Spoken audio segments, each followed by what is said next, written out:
광야에서 열리는 시험이라는 제목으로 이 말씀을 나눕니다.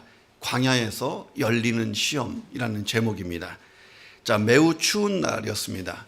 새벽 3시가 되었는데 선교사 지망자가 면접 시험을 보기 위해서 선교국에 찾아왔습니다. 자, 선교국에서 시험 시간이 새벽 3시라고 알려주었기 때문에 새벽 3시에 찾아온 것입니다. 자, 그런데 시험관이 아침 8시쯤 어슬렁어슬렁 나타나는 것입니다. 자, 시험관이 와서 한마디 사과도 하지 않고 자, 시작해 볼까요? 자, 그러면서 시험 문제를 내기 시작했습니다. 자, 후보님, 학교라는 단어의 철자를 말해 보십시오. SCHOOL입니다. 잘하셨습니다. 자, 그러면 숫자에 대해서 물어봅시다. 2의 2배는 얼마입니까? 네, 4입니다. 이 선교사 지망생은 초등학생도 풀 수 있는 문제를 성실하게 답변을 했습니다. 시험관이 자리를 떠나면서 지망생에게 이렇게 얘기했어요. 참 잘했어요. 당신 합격입니다. 자, 선교위원회에서 당신을 선교사로 임명하도록 제가 건의하겠습니다. 하고 시험이 끝났습니다. 다음 날 아침 시험관이 선교위원회에서 이 사람을 극구 칭찬하면서 그의 자격이 충분하다. 선교사로 임명해야 된다. 막 이렇게 설명을 했습니다. 자, 이 시험이 무슨 시험이었을까? 첫째는 극기 시험이었어요. 추운 날 새벽 3시에 와서 시험 보라고 했는데 이 사람이 아무 불평 없이 와서 시험을 치렀다는 거예요. 두 번째는 신뢰의 약속, 신뢰와 약속에 대한 시험이었습니다. 새벽 3시까지 오라고 했는데 3시 전에 도착했다는 거예요. 자, 세 번째는 인내 시험이었어요. 무려 5시간을 원망과 불평 없이 8시까지 기다렸다가 시험을 치렀습니다. 네 번째는 겸손이라고 하는 시험이었습니다. 어린아이가 푸는 문제 같은 시시한 문제를 시험 치는데 기분 나쁜 표정 하나 짓지 않고 끝까지 진지하게 풀었다는 거예요. 자, 그는 선교국에서 요청하는 선교사로서의 자격 요건을 다 갖추었기에 선교사로 추천받았다 하는 것입니다. 자, 재밌는 건 뭐냐면 이 선교사 지망생이 도착하자마자 시험이 이미 시작됐는데 시험을 자기가 치르는 줄도 모르고 시험 문제를 치르고 있었다 하는 것입니다. 3시 전에 도착하자마자 시험 치를 때까지 계속 이게 시험이었어요. 자, 어떤 의미에서 우리가 세상을 살아가지만 이 세상이 크리스천들의 시험장이다 하는 것입니다. 자, 하나님께서 우리가 부지불식 중에 우리 인생 가운데 시험을 치르게 하신다는 거예요. 시험을 치르게 하신다. 자, 하나님이 주시는 시험은 굉장히 생산적인 시험입니다. 우리 신앙이 더 성장하고 성숙하는 데 도움이 되는 시험을 하나님이 주신다는 거예요. 자, 그 결과가 뭐냐? 하나님을 닮는 온전한 사람이 되는 거예요. 그리고 하나님이 주시는 큰 축복을 누리게끔 하십니다. 자, 그래서 우리는 인생을 살다 보면 하나님이 이렇게 시험하는 거예요. 믿음에 대한 시험, 소망, 사랑, 인내, 겸손, 섬김, 다양한 시험들을 하나님이 우리에게 하신다는 거예요. 자, 오늘 본문에 보면 이스라엘이 광야에서 시험을 치고 있었습니다. 자, 이스라엘 백성들이 출애굽한 지 한 달 정도 되었을 때에 이 시험이 시작됐어요. 자, 애굽에서 종살이 하다가 출애굽하는 과정에서 하나님의 엄청난 체험을 그들이 체험했습니다. 자, 애굽에서 10가지 재앙이 내려지고 애굽의 신들이 심판받는 것을 봤습니다. 애굽을 딱 빠져나오자마자 하나님께서 구름기둥, 불기둥을 보내서 길을 인도하시기 시작합니다. 그들이 기적적으로 홍해 바다가 갈라지는 것을 봤고 마른 땅을 지나듯이 홍해를 건넜습니다. 그들을 죽이려고 뒤쫓아온 바로 왕의 최정예 군대가 홍해 바다에 수장돼 버리는 놀라운 광경을 봤어요. 그리고 수르광야로 들어갔는데 마실 물이 없어서 죽을 지경이 됐습니다. 물이 있기는 한데 쓴물이기 때문에 먹을 수가 없었어요. 그래서 그 땅을 쓰다라고 해서 마라라고 그 땅의 이름을 붙였습니다. 그래서 원망과 불평이 한가득 쏟아지기 시작했습니다. 하나님께서 쓴물이 단물로 변하는 기적을 일으켜 주십니다. 충분히 마실 물이 생겼어요. 자, 문제가 뭐냐? 마실 물 가지고 하나님이 시험하셨는데 하나님의 시험에 이스라엘 백성들이 불합격했다는 거예요. 마라에서 조금만 더 가니까 엘림이 나왔어요. 이 엘림은 물이 풍성한 곳이었습니다. 조금만 더 하나님을 신뢰하고 인내했다면 합격인데 안타깝게도 불합격했다는 거예요.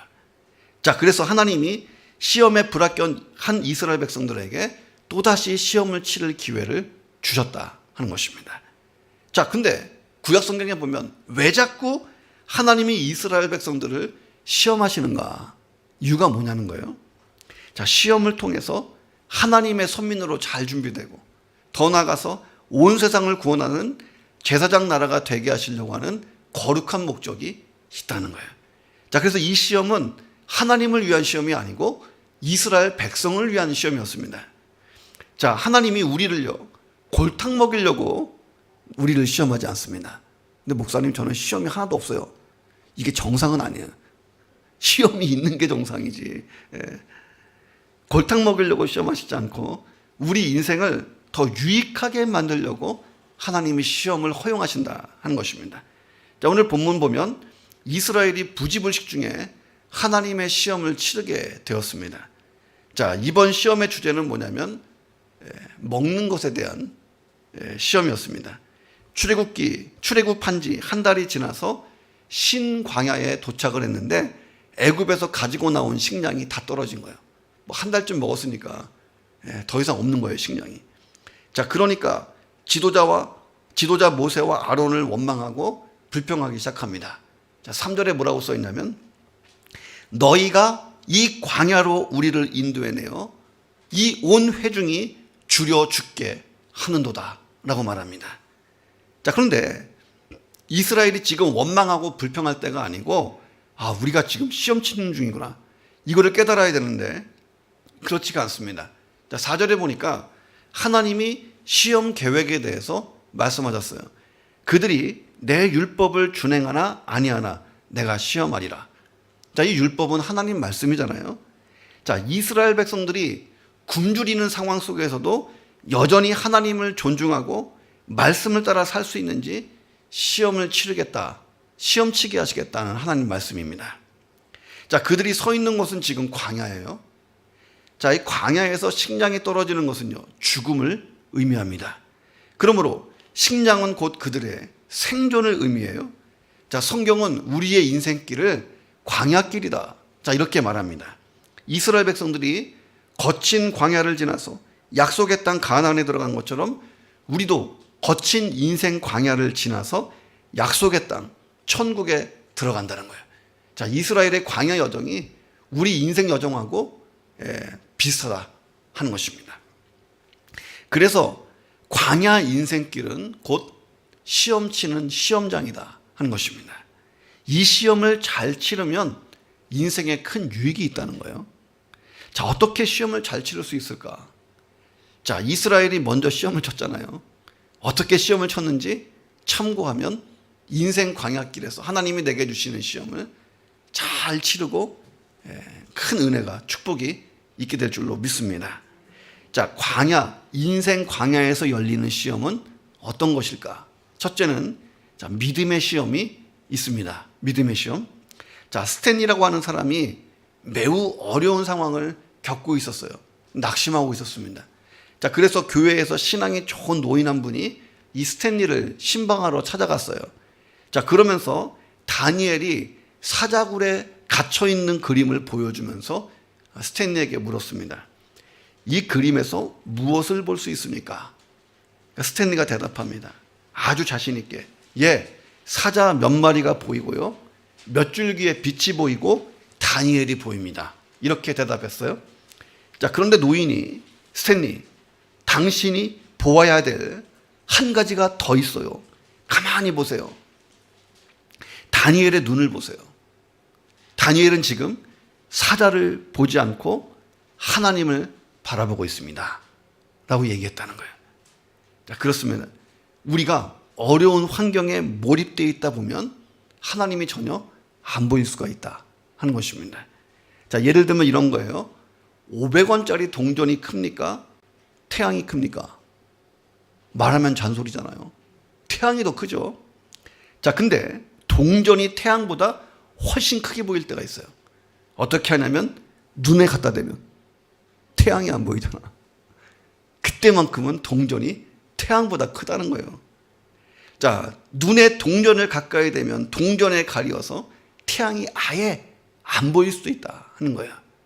자, 다니엘이 하나님만 바라본 것처럼, 자, 우리가 환경을 초월해 계시는 하나님을 믿음의 눈으로 바라보지 않으면 이 동전이 눈을 가려서, 환경이 눈을 가려서 하나님이 전혀 안 보인다는 거예요. 자, 이 믿음의 시험을 하나님이 이스라엘 백성들에게 하신 거예요.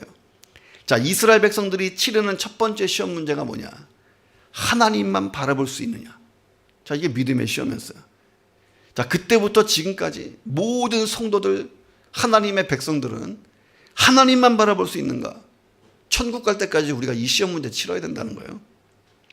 자, 이스라엘이 절망해 버렸습니다. 먹을 게 없으니까. 절망한 이유가 뭐냐는 거예요. 자, 그들이 과거에 뭘 봤어요? 10가지 재앙으로 애굽의 신들을 다 부셔버리는 하나님의 능력을 봤잖아요. 애굽 사람들이 굴복하고 하나님 앞에 무릎을 꿇는 모습을 봤습니다. 홍해를 기적같이 가르고 마른 땅같이 건너게 하신 하나님을 봤어요. 홍해 바다에 애굽 최정예 군대를 수장시키신 하나님을 봤습니다. 마라의 쓴물을 단물로 바꾸신 기적의 하나님도 봤어요. 자, 근데 오케이, 그 하나님 우리가 봤지만 그 하나님이 지금 배고픔의 문제만큼은 해결할 수 없다. 자, 이렇게 생각하기 때문에 절망해버린 것입니다. 그래가지고요, 믿음이라는 것은 현재 진행형이에요. 내가 과거에 아무리 큰 은혜를 받았어도 새로운 문제가 내 앞에 왔을 때 하나님 바라볼 수 있는가? 다시 원점으로 시작된다는 거예요. 이스라엘 백성 보세요. 어마어마한 하나님의 기적을 봐놓고도 하나님은 이 굶주림의 문제는 해결할 수 없다. 자, 애국 군대를 홍해에다가 집어넣을 수 있는 하나님이지만 이 광야에서 먹을 것은 주실 수 없는 하나님이다. 이러니까 절망하는 거야. 지금 나에게 하나님만 바라보는 믿음이 있는가? 이게 중요하다는 거예요. 자, 이스라엘이 하나님을 바라보지 않고 환경만 바라보면서 광야를 바라보니까 원망이 터집니다. 3절에 뭐라 그러냐면, 우리가 애굽 땅에서 고기 까마 곁에 있었던 때, 떡을 배불리 먹었던 때, 그때 여호와의 손에 죽었으면 좋았는데 너희가 이 광야로 우리를 인도해내서 온 백성이 굶어 죽게 생겼다. 자, 이게 얼마나 웃기는 말인가 보세요. 그들이 뭐라 그러냐면 애굽에서의 이스라엘 백성들의 삶, 생활을 마치 풍요로운 낙원 생활처럼 미화해 버립니다. 미화했어요. 자, 그들은 애굽에서 어떻게 살았습니까? 굶주림과 고역에 지친 노예들이었습니다. 노예들. 그들이 애굽 땅에 고기가 막 곁에 앉아 있었다? 새빨간 거짓말이에요. 언제 그런 적 있어? 떡을 배불리 먹었다? 이것도 거짓말이고 과장이에요. 예. 광야 생활에 대해서 노골적으로 불만이 터지는데 이렇게 정당화하는 것입니다. 대단한 원망을 하나님 앞에 터뜨렸다는 거예요. 출애굽기 2장 23절에 보면 그들이 이렇게 했어요. 이스라엘 자손이 고된 노동으로 말미암아 탄식하며 부르짖었다. 그 고된 노동으로 말미암아 부르짖는 소리가 하나님께 들렸다. 그래서 하나님이 애굽의 종살이에서 그들을 해방시킨 거잖아요. 그들의 원망의 원인이 뭐냐? 황량한 바다만 광야만 바라보고 있으니까 원망이 생겼다는 거예요. 500원짜리 동전이 커 보이는 거예요. 배고픈 광야보다는 애굽의 노예 생활이 더 낫다. 야, 이게 하나님께서 구출해 주신 노예의 삶을 다시 그리워한다는 거예요. 이게 하나님의 은혜에 대한 배신이잖아요. 자, 여러분이라면, 내가 하나님이라면 이 사람들을 어떻게 했으면 좋을까? 예. 자, 확 그냥 혼내주고 싶은데, 자, 하나님은요, 우리의 상상과 달리 먹을 것을 이들에게 공급해 주십니다. 4절 한번 읽어보겠습니다. 보라, 시작. 보라, 내가 너희를 위하여 하늘에서 양식을 비같이 내리리니. 자, 질문을 하나 드릴게요. 만약 이스라엘 백성들이 하나님께 원망하지 않았다면 이 양식은 공급됐을까요? 안 됐을까요? 뭐 이렇게 어려운 질문 같은데, 어려운 질문도 아닌데 이렇게 심각하게 저를 바라보세요. 자, 하나님이 이스라엘 백성들이 막 원망하고 불평하니까 듣기 싫어서 마지못해서 양식을 주셨냐 하는 거예요. 아니잖아요. 자, 하나님은 이미 만나를 준비하고 계세요. 그들의 원망에 관계없이 만나는 준비되어 있었습니다. 자, 왜 그럴까? 그들보다 하나님이 굶주림의 문제를 더 잘 알고 계신다 하는 거예요. 자, 그래서 그들이 원망했지만 혼내기보다는 양식을 주신 거예요. 자, 구약의 엘리야 선지자를 보세요. 엘리야가 아합왕을 피해서 3년 반 동안의 기근을 넘깁니다. 자, 하나님이 예비하신 그리시네가에서 물을 마셨어요. 먹을 게 없으니까 날마다 까마귀가 음식을 가지고 찾아왔어요.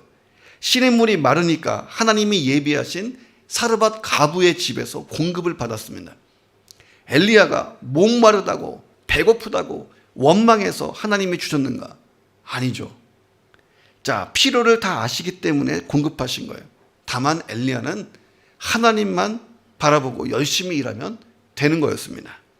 자, 이스라엘이 배고픈 환경 속에서도 하나님만 바라보았다면 얼마나 좋았을까?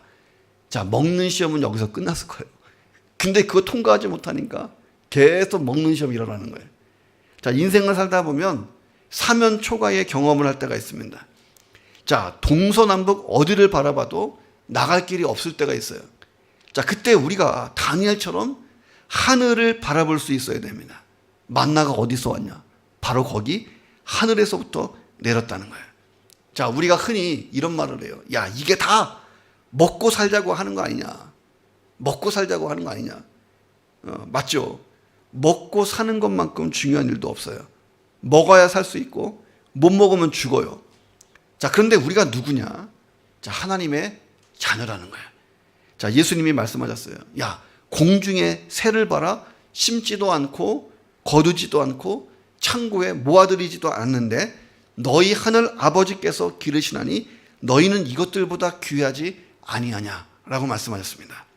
아니, 공중의 사도 다 먹고 살게끔 하나님이 만드시는데 자녀인 우리를 굶어 죽게 놔두실까 하는 것입니다. 자, 그래서 우리의 문제는 먹고 사느냐 못 먹어서 죽느냐 이 문제가 아니고 과연 하나님을 내가 믿을 수 있느냐 안 믿느냐, 자, 믿고 안 믿고의 문제라는 것입니다. 자, 우리는 천국에 들어갈 때까지 어떤 상황에서도 하나님만 바라볼 수 있는가, 이 질문에 대답을 해야 된다는 거예요. 자, 여러분의 대답은 어떻습니까? 나의 대답이 하나님에 대한 나의 태도를 결정한다는 거예요. 자, 그리고 그 작은 시험을 넘지 못하면 큰 시험은 오지 않아요. 계속 그거 넘을 때까지 비싼 시험은 계속 오는 것입니다. 자, 인생을 얼마나 신앙적으로 진지하게 살 수 있는지 바로 미터가 돼요. 내가 하나님만 바라볼 수 있는가? 자, 저와 여러분이 인생 광야길에서 열리는 하나님만 바라볼 수 있는가? 믿음의 문제를 잘 풀 수 있기를 주의 이름으로 축원합니다. 두 번째는 광야에서 열리는 시험은 어떤 것인가? 두 번째는 감사의 시험입니다. 감사의 시험. 자, 하나님은 초자연적인 공급하심을 베푸셨습니다. 자, 생각해 보세요. 자, 광야로 쏟아져 나온 이스라엘의 남자 장정만 60만입니다. 전체 출애굽 인구가 얼마냐? 200만은 좀 넘을 거예요. 광야에서 200만이 넘는 사람의 먹을 식재료를 준비해야 된다. 이게 상상이나 되십니까? 자, 그런데 밤에 메추라기가 와서 진을 덮어버립니다. 민수기 11장 31절은 이와 같은 상황을 이렇게 묘사하고 있어요. 바람이 여호와께서 나와 바다로부터 메추라기를 몰아 진영 곁 이쪽 저쪽 곧 진영 사방으로 각기 하룻길 되는 지면 위 두 규빗에 내리게 한지라. 어렵죠? 이거 쉽게 풀어보면 이런 거예요. 자, 메추라기 때가 몰려왔어. 근데 이스라엘이 진치고 있는 바깥쪽에 외부 쪽에 90cm가 쌓인 거예요. 생각해 보세요. 메추라기가 90cm가 쌓였다. 200만 명이 넘는 사람이 거주하는 면적이 얼마나 넓겠어요. 그 넓은 면적 바깥쪽에 메추라기가 몰려왔는데 90cm가 쌓였다. 군데군데 있었던 게 아니고 90cm가 쌓였다. 자, 이스라엘 백성들이요, 이 엄청난 장관을 보고 할 말을 잃었을 거다 하는 것입니다. 자, 아침이 됐어요. 이번에는 하늘에서 만나가 막 내리기 시작합니다. 13절 14절 보면 아침에는 이슬이 진 주위에 있더니 그 이슬이 마른 후에 광야 지면에 작고 둥글며 서리 같은 가는 것이 있는지라. 자, 31절에 보면 만나에 대해서 이렇게 얘기해요. 가시같이 희고 맛은 꿀 섞은 과자 같았다. 이게 만나에 대한 표현입니다. 마치 눈송이처럼, 지난번에 도쿄에 눈이 와갖고 얼마나 기분이 좋은지, 눈송이처럼 하늘에서 만나가 내리는 장면을 생각해 봤어요. 이게 얼마나 장관이겠나 하는 거예요. 15절 보니까 이스라엘 백성들이 반응합니다. 그것이 무엇인지 알지 못하여 서로 이르되 이것이 뭐지? 이것이 뭐지? 예, 그랬어요. 히브리어로 이것이 무엇이냐? 이게 만후예요. 헬라어로는 만납니다. 무엇인지 알지 못해서 이게 뭐지? 뭐지? 자, 이게 만나야. 만나라는 이름이 됐어요. 자, 매일 하루도 빠짐없이 하늘에서 만나가 내렸습니다. 이스라엘 백성들이 가나안 땅에 들어가기 전까지 광야에서 40년 동안 이 만나를 먹어요. 자, 광야에서 굶어 죽은 사람이 한 명도 안 나왔어. 그러니 만나 자체는 영양 만점이었다는 거야. 영양실조 걸린 사람이 아무도 없어. 자, 만나는 하나님으로부터 왔어요. 그래서 하나님의 전적인 은혜였습니다. 이 만나를 만들기 위해 이스라엘 백성들이 한 일은 하나도 없습니다. 자, 그런데 만나는 매일 먹어야 되는 생명의 양식이었다는 거예요. 자, 이것이 무엇을 의미하느냐? 지금부터 이스라엘은 오직 하나님의 은혜로만 살 수 있어야 광야를 지나간다는 거예요. 이 사실을 절대 잊으면 안 된다. 자, 모든 것이 하나님의 은혜다. 이거 잊지 말라는 거예요. 은혜 없이 단 하루도 살 수 없다. 이 사실을 결단코 잊지 마라. 자, 이게 두 번째 시험이었습니다. 자, 우리도 하나님의 그런 전적인 은혜를 받았고 그 은혜를 가지고 살아갑니다. 자, 예수님이 요한복음 6장 35절에서 이렇게 말씀하셨어요. 같이 읽어보겠습니다. 나는 시작. 나는 생명의 떡이니 내게 오는 자는 결코 줄이지 아니할 터이요 나를 믿는 자는 영원히 목마르지 아니하리라. 자, 이렇게 말씀하십니다. 자, 예수님이 오늘 본문을 생각하시면서 이 말씀을 하신 거예요. 자, 예수님은 하늘에서 내려온 생명의 떡이라는 것입니다. 자, 이게 무슨 뜻이냐? 광야에서 이스라엘 백성들이 만나를 먹었어요. 만나가 이스라엘 백성들을 죽음에서부터 구원했습니다. 굶어 죽지 않았다는 거죠. 자, 인생 광야에서는 예수님이 우리를 영원한 멸망의 죽음에서 구원하신 줄로 믿습니다. 자, 그래서 우리가 생명의 떡이신 예수님을 먹어야 된다는 거예요. 자, 이 말을 달리 얘기하면 예수를 나의 구주로 믿으면 영원한 생명을 얻는 것입니다. 그뿐만 아니라 야고보서 1장 17절에 보니까 온갖 좋은 은사와 온전한 선물이 다 위로부터 빛들의 아버지에게로부터 내려오나니. 자, 이스라엘 광야에서 만나가 매일 내렸듯이 하나님의 은혜가 우리에게 매일같이 쏟아진다는 거예요. 자, 그런데 그래서 예수 믿고 사는 우리가 하나님의 은혜로만 제대로 살 수 있는 것. 자, 이게 두 번째 시험이었다는 거예요. 자, 이런 이야기가 있습니다. 미국의 한 심리학자가 아주 독특한 실험을 했어요. 자, 어떤 동네의 한 구역을 딱 택했어요. 집집마다 매일 $100씩 주면서 결과를 관찰하는 실험이었습니다. 첫날 사람들은 돈 주고 간 사람을 정신 나간 사람이라고 생각했어요. 의아하게 생각하면서도 슬그머니 $100를 주머니에 집어넣습니다. 사흘이 지났어요. $100씩 전해주고 간 사람 이야기가 온 동네에 떠들썩하게 되었습니다. 둘째 주가 됐어요. 사람들이 현관 앞에 나와서 돈을 기다리기 시작했습니다. 돈 달라, 돈 달라. 셋째 주가 됐습니다. 돈을 받는 것을 이상해하지 않았어요. 그냥 받고 들어갑니다. 넷째 주가 되었을 때는 아주 당연한 것처럼 돈을 받습니다. 자, 시험 기간인 한 달이 지나서 심리학자가 돈을 주지 않고 그냥 동네를 지나갔어요. 사람들이요, 불쾌해하기 시작했어요. 왜 오늘 돈 안 줍니까? 왜 안 줍니까? 막 욕을 하고 대들고 따지고 막 그랬어요. 이 사람들이 문제가 뭡니까? $100 받는 것을요, 당연하다고 생각하는 거예요. 예. 자, 그들이 $100를 얻기 위해서 한 일은 아무것도 없잖아요. 그냥 은혜로 받은 거잖아요. 자, 그들에게 필요한 것이 뭡니까? 감사잖아요. 감사. 자, 심리학자가 감사에 대한 테스트를 해본 것입니다. 매일같이 $100가 오니까 감사도 없이 너무도 당연하다, 이렇게 생각했던 것입니다. 자, 이스라엘은 날마다 하늘의 양식을 체험했어요. 아침에 눈을 뜨고 밖에 나가면 항상 풍성하게 준비된 떡이 있었어요. 광야의 식탁으로 나가서 만나를 먹었습니다. 자, 만나가 매일같이 내렸어요. 이스라엘 백성들이 그러면 너무너무 감사해서 더 이상 원망과 불평을 안 했을까? 아니죠. 매일 하나님의 은혜로 만나를 먹으면서도 여전히 원망하고 불평했다는 거예요. 자, 왜 그랬을까? 매일같이 만나가 내렸기 때문이에요.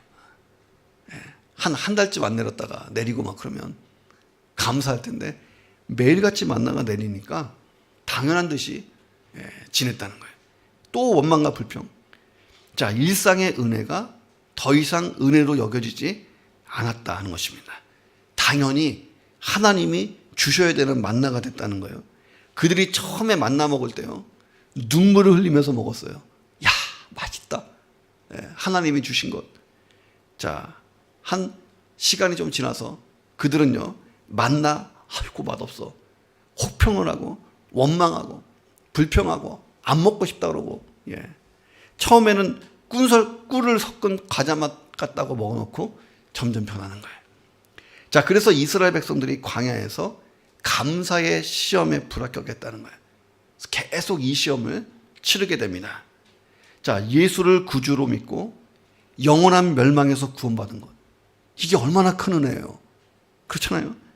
나를 위해서 아름다운 천국이 준비되어 있다. 이게 얼마나 큰 은혜입니까? 하나님의 자녀가 되었고 하늘에서 오는 신령한 은혜를 내가 받고 산다. 야, 이게 얼마나 큰 은혜예요. 그런데 왜 나는 날마다 불평불만할까? 감사가 사라졌기 때문에 그렇다는 거예요. 자, 모든 것이 하나님의 은혜라고 감사를 해보라는 거예요.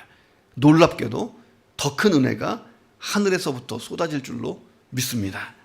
자, 이 비밀을 아는 사람이요, 그래서 감사의 영성을 가지고 살아가는 거예요. 그래서 감사 일기를 쓰는 사람들 있잖아요. 자, 그들의 삶은 굉장히 안정감 있고 평온합니다. 자, 저와 여러분이 감사의 영성을 가지고 더 큰 은혜를 누릴 수 있기를 주님의 이름으로 축원합니다. 자, 광야에서 열리는 시험이 어떤 거냐? 마지막 세 번째는 순종의 시험을 하나님이 하신다는 것이에요. 자, 하나님께서 이스라엘 백성들에게 각자 먹을 만큼만 만나를 거두라고 말씀하셨어요. 먹을 만큼만 만나를 거두라. 제가 일본 음식점을 좋아하는 게 이런 거예요. 밥 양을 선택할 수 있어. 신기하더라고요. 여기 와서 제일 신기한 게 밥 양을 선택할 수 있어요. 스시집에 가도 밥 양을 많게, 적게, 뭐 보통 이렇게 막 선택할 수가 있습니다. 왜? 사람마다 식사량이 다르니까. 그럴 수 있잖아요. 많이 먹는 사람, 적당히 먹는 사람, 적게 먹는 사람 있잖아요. 자, 하나님이 얼마나 자상해요. 각자 먹을 수 있을 만큼만 거두라.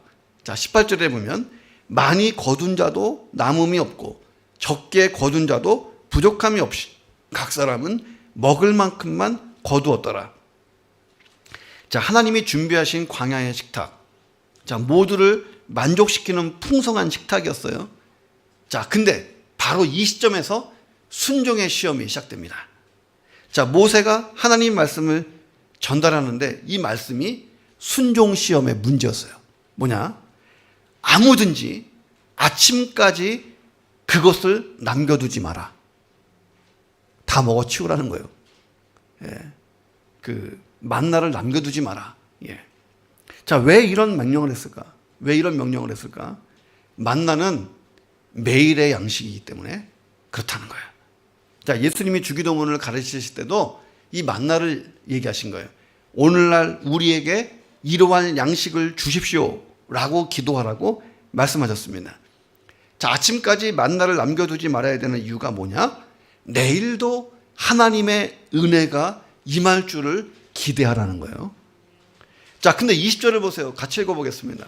그들이 시작.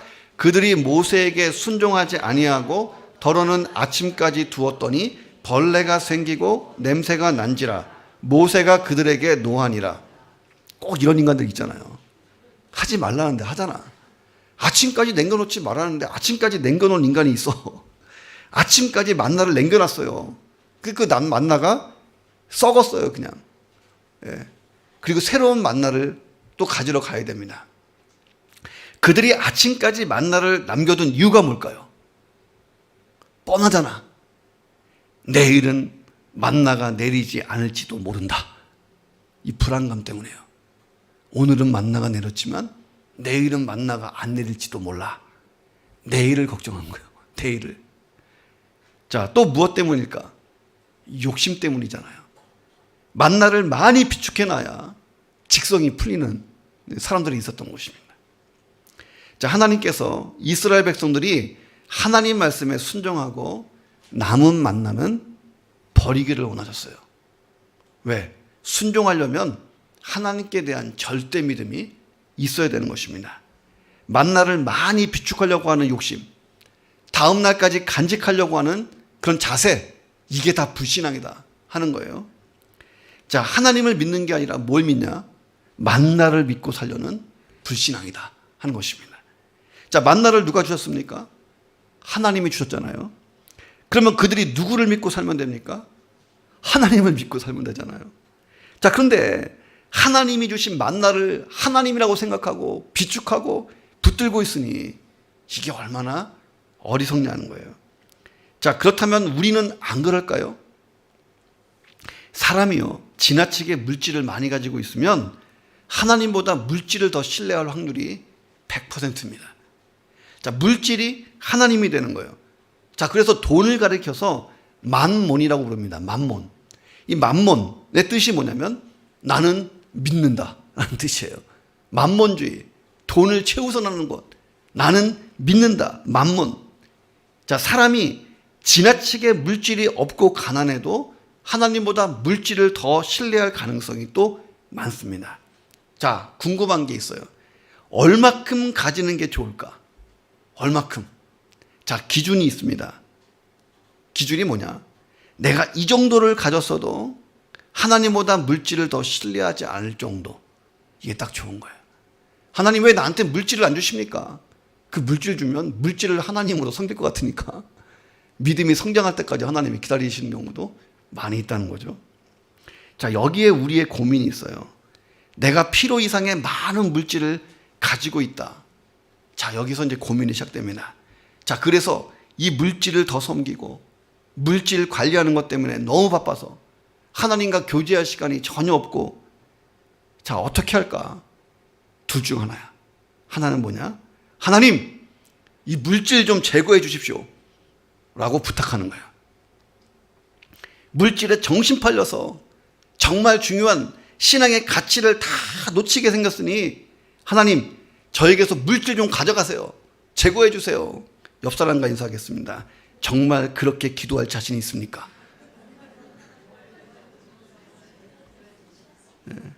또 하나 방법이 있어요.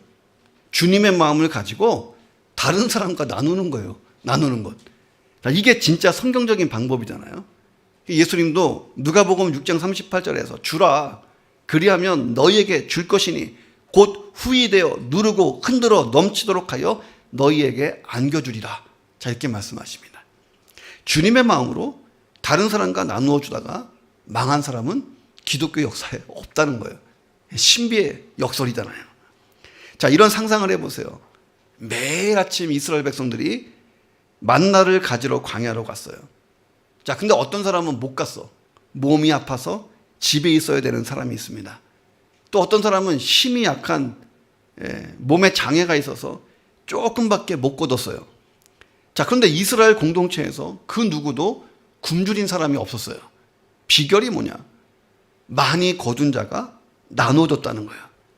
자, 어떻게 그렇게 나눠줄 수 있었을까? 내일 또 만나가 내릴 것이기 때문에 그렇게 했다는 거예요. 자, 이게 굉장히 중요한 겁니다. 내일을 하나님께 맡기고 살 수 있어야 내가 인색하지 않은 인생을 살 수 있어요. 나는 왜 나눠주지 못할까? 왜 이렇게 인색할까? 내일을 믿지 않아요. 내일도 하나님이 만나를 주실 거다. 이거 안 믿어. 그래서 오늘만 급급해. 그러다 보니까 나눠줄 수가 없는 거예요. 자, 만나를 나눠주는 사람 입장에서 보면 이거 대박이야. 대박. 만나는 내게 아니고 하나님 거잖아. 자, 근데 하나님 것 가지고 어려운 이웃들을 잘 만나를 못 거두는 사람 막 나눠주니까 내가 지금 선행을 한 거잖아요. 그래도 나에 있는 만나가 많이 빠져나갔는데 다음날 아침에 만나가 또 충전돼. 나의 선행은 상급으로 남아. 야, 이게 완전 남는 장사라는 거예요. 자, 이 비밀을 깨달아 보라는 거예요. 자, 왜 많은 사람들이 이렇게 하지 못할까? 내 것이 다 내 거라고 생각하기 때문에 이게 안 된다는 거예요. 인생의 주인이 하나님이 아니고 나니까 나눌 수가 없는 거예요. 자, 또 하나 뭐냐면 내가 내 것을 옆 사람에게 나눠주면 내일은 틀림없이 나는 굶어 죽을지도 모른다. 이 생각 때문에 어렵다는 거예요. 자, 하나님의 공급하시는 능력을 신뢰하지 못한다는 거예요. 자, 이 순종의 시험 하나님이 해보신 것입니다. 하나님이 기대하시는 이스라엘 공동체의 모습이 어떤 모습이냐? 날마다 오직 하나님의 은혜로만 살 수 있다는 것, 이것을 기억하고 사는 거예요. 매일 공급되는 만나에 감사하면서 필요 이상의 것은 이웃들과 나누는 것, 그리고 다음날 또다시 만나가 내려서 하나님의 은혜로 살아가는 것, 그래서 공동체 안에 넘침도 부족함이 없는 것, 자, 모두가 하나님의 은혜를 찬양하는 것, 이게 하나님이 기대했던 광야의 이스라엘 백성들의 모습이라는 거예요. 이게 얼마나 멋있어요. 자, 과연 우리 동경복음교회가 자, 이런 공동체가 될 수 있을까? 과연 나는 세상에서 하늘의 것을 나누어주는 축복의 통로가 될 수 있을까? 자, 될 수 없으면요, 저와 여러분이 광야에서 이 시험을 계속 치르게 된다는 거예요. 자, 하나님은 우리 교회가 축복의 통로가 되기를 기대하시기 때문에 계속해서 이 시험을 치르게 하신다는 거예요. 자, 우리가 더 좋은 시험 점수를 받으면서 하나님이 기대하신 인생, 자, 아름다운 교회 공동체를 만들 수 있기를 주님의 이름으로 축원합니다. 기도하겠습니다. 하나님, 우리의 인생길이 광야길입니다. 이스라엘 백성들이 광야에서 시험을 당한 것처럼 우리 인생길에 수많은 시험을 하나님이 치르게 하십니다. 그것은 우리의 신앙을 더 성장시켜서 하나님이 기대를 충족시키기 때문입니다. 하나님, 믿음의 시험 잘 치르게 하여 주옵소서. 어떤 상황 속에서도 하나님만 볼 수 있게 하여 주옵소서. 감사의 시험 잘 치르게 하여 주옵소서. 삶의 작은 부분부터 하나님께 감사할 수 있는 영성을 주시옵소서. 순종의 시험 잘 치르게 하여 주옵소서. 하나님이 말씀하신 그대로 실천할 수 있는 믿음을 주시옵소서. 우리 한번 통성으로 기도하겠습니다. 하나님 아버지, 감사합니다. 인생 광야에서 열리는 이 시험 가운데 우리가 믿음의 시험을 잘 치르게 하시고, 하나님 감사의 시험을 잘 치르게 하시고, 순종의 시험을 잘 치르게 하여 주옵소서. 하나님께서 내게 기대하신 인생의 모습이 있습니다. 오늘의 내가 아니고 더 훌륭한 나, 하나님이 기대하신 하나님의 사람을 만들기 위하여 때로는 우리의 믿음을 테스트하시고, 우리의 감사의 영성을 테스트하시고, 순종의 영성을 테스트하십니다. 하나님, 매일같이 만나가 내린 것처럼 하나님의 절대적 은혜를 믿고 살게 하시고, 하나님 삶의 작은 부분에 감사하며 하나님 말씀 그대로 순종하는 삶을 살아 하나님 인생 광야에서 우리의 신앙이 성장하고 하나님이 기대하신 인생 살 수 있도록 도우시고 인도해 주시옵소서.